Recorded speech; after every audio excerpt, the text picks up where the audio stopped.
Shalom shalom ndabashuhuje mu izina ry'umwami wacu Yesu Kristo, amahoro y'Imana akomeze kubana namwe. Nizere ko mumeze neza, nizere ko muri amahoro, nizere ko mukomereye mu mwami Yesu. Nkuko bisanzwe nkomeje gushimira abantu bakomeje kudushyigikira, bakora subscribe, batera comment, basharinga ijambo ry'Imana. Nukuri n'iby'igiciro kubagira, muri kudufasha gukora umurimo w'Imana. Imana yo mu ijuru ijye ibaduhera imigisha myinshi. Rero tugeze muri wa mwanya mwiza w'ijambo ry'Imana. Ijambo ry'Imana ni umutsima utera imbaraga. Yesu nashimwe.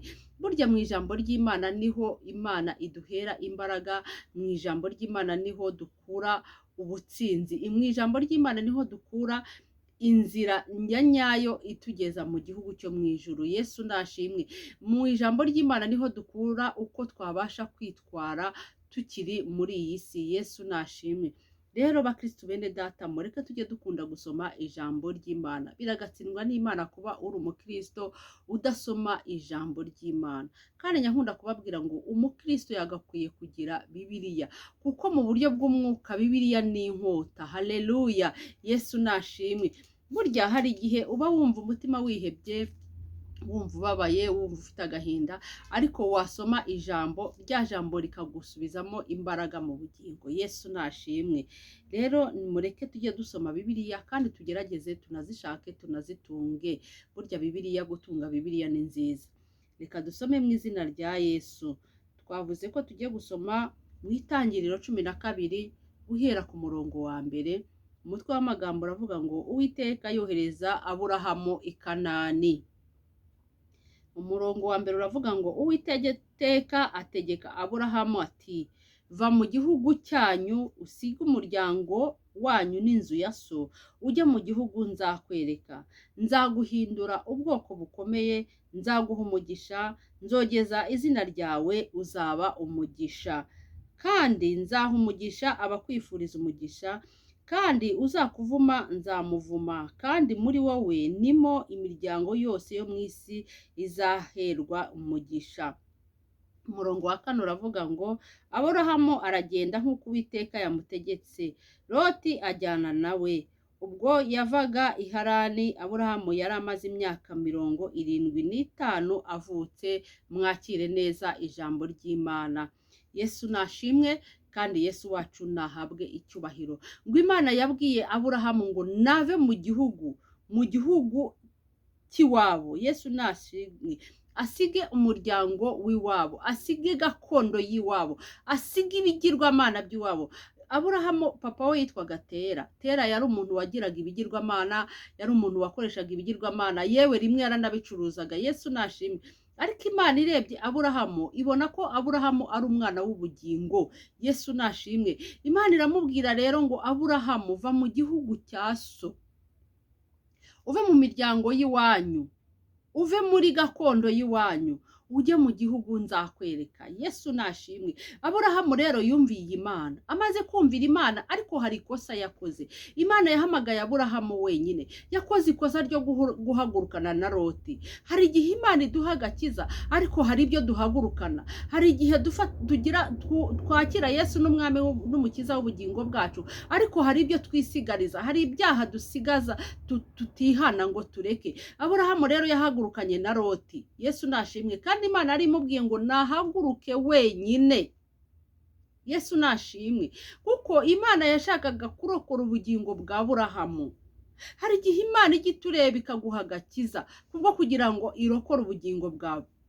Rero nimureke tuve mu byaha, tuve mu bidafite umumaro, tuve mu irari ry'iby'isi, tuve mu bidafite umumaro, twakire Yesu, dutumbire Yesu. Ariko niba tuvuye mu byaha, niba twakire Yesu nk'umwami n'umukiza w'ubugingo bwacu, nimureke dukureho burundu, dukureho ibyaha ndetse n'ibisa nabyo. Ntihagire icyaha na kimwe duharugurukana nacyo, nk'uko Aburahamu nawe Imana yaramubwiye ngo nave mu gihugu cya se Tera ajye mu gihugu Imana izamwereka. Aburahamu akora ikosa ryo guhagurukana na Loti. Hari igihe tujya dukizwa ariko tukagira ibyo dusigaza muri twebwe, ugasigaza agahinda ko mu mutima, ugasigaza ishyari, ugasigaza kwiheba no kwiganyira, ugasigaza hakagira akantu wisigariza, ako kantu rero gashobora kugutandukanya n'ubwiza bw'Imana. Yesu nashimwe. Bakristo bene data bakunze ijambo ry'Imana, mureke niba dukijijwe dukizwe by'ukuri, niba twemereye Yesu nk'umwami n'umukiza w'ubugingo bwacu ko ari we ugomba kutuyobora, nimureke dukizwe by'ukuri, tureke kugira ko twisigariza, tureke kugira akantu na kamwe duhagurukana ukumva muri wowe nta rukundo ufite. Kandi burya iyo wakijijwe uba wahindutse icyaremwe gishya, uba ugomba kugira umutima wo kubabarira. Ibaze kuba uvuga ngo urakijijwe ariko muri wowe hari umuntu ucyumva ukumva ntiwabasha kumubabarira. Ni ukuri uwo nguwo atuma nta kintu n'iki na kimwe ugeraho, atuma Imana ikureba ikakugaya. Niba wakiriye Yesu nk'umwami n'umukiza, biragoye kuba wababarira umuntu, ariko babarira, wisigaza akantu muri wowe ngo uyu muntu yarampemukiye, uyu muntu yarambabaje. Oya, haguruka ukizwe kandi ukizwe neza, ukureho byose, ibintu byose byagutandukanya n'Imana yawe ukureho. Aburahamu rero Imana yaramubwiye ngo nahaguruke ave mu bigirwamana by'iwabo, ave kwa Setera, ahaguruka akora ikosa ryo guhagurukana na Tera. Haleluya. Yesu nashimwe kandi Yesu wacu nahabwa icyubahiro. Rero bakristo bene data bakunze ijambo ry'Imana rica hano kuri Ruyenzi TV, nimureke dukizwe by'ukuri, dukizwe tutagira akantu dusigaza, dukizwe tutavuga ngo akangaka karananiye kukareka. Burya kugira ngo urekure ikintu biragoye, ariko saba imbaraga za Mwuka Wera, saba imbaraga Imana igushoboze. Erega tudashobojwe n'Imana nta kintu twageraho, ngo dushobozwa byose na Kristo uduha imbaraga muri uru rugendo. Yesu nashimwe. Nimureke dusabe Imana Mwuka Wera, Mwuka Wera tuyobore. Mwuka Wera ni umuyobozi, Mwuka Wera ni umujyanama. Niwumva akantu kagiye kukugonga, niwumva hari icyaha ugiye kwinjira, musabe Imana Mwuka Wera.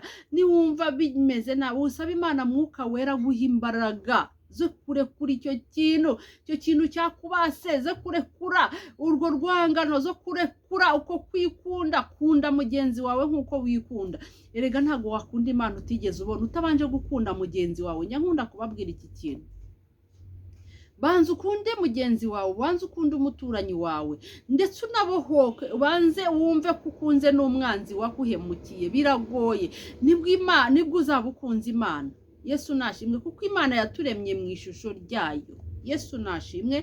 Bakristo bene data, nimureke turekure burundu ibintu byose byabyo byose byadutandukanya n'ubuntu bw'Imana, hanyuma dukomeze mu nzira ijya mu gihugu cyo mu ijuru. Igihe tuzaba tugeze mu gihugu cyo mu ijuru, tuzaririmba indirimbo z'abera. Haleluya. Uzumve ko iyo uri mu Mana neza, nta kintu n'iki na kimwe kigucira urubanza. Uba wumva ufite amahoro mu mutima, uba wumva ufite umunezero, uba wumva ari wowe na Kristo mwenyine, uba wumva ari wowe n'Imana. Haleluya. Yesu nashimwe kandi Yesu wacu nahabwe icyubahiro. Rero bakristo bene data, nimureke turekure, hari ibintu twafashe turagundira kandi bidutandukanya n'ubwiza bw'Imana. Shalom shalom, ndabakunda cyane ndetse n'Imana irabakunda. Amina.